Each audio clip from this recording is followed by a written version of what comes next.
ED involve అయితే అన్ని బయటకు వస్తాయా అంటే అది దేవుడి దయ సార్, అది మనం చెప్పలేం. ఎందుకంటే ఇదే జగన్మోహన్ రెడ్డి గారి కేసులో గత 12-13 సంవత్సరాలుగా ఈడీ కేసు వెంటాడుతున్నా కానీ ఒక్క అడుగు కూడా ముందుకు పోలేదు సార్.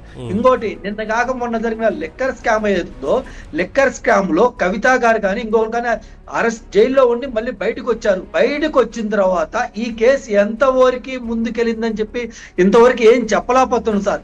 ఎలక్షన్ టైంలో బయట తీశారు, మొత్తం అయిపోయింది. మళ్ళీ ఆమె బయట మీద బయటకు వచ్చారు అందరూ.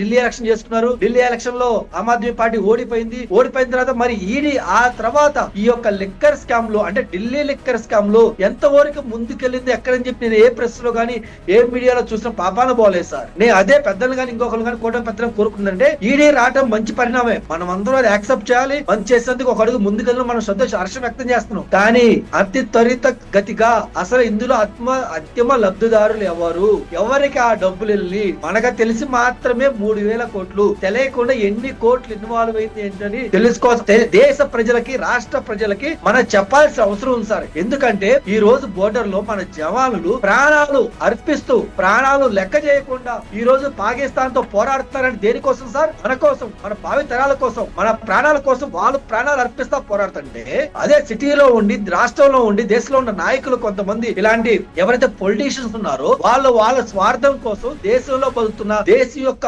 ప్రజల ప్రాణాలు తీయటానికి ఎంత దారుణంగా ఎంత ఇదిగా చేశారో మనం ఈ లిక్కర్ స్కామ్ లో చూస్తాం.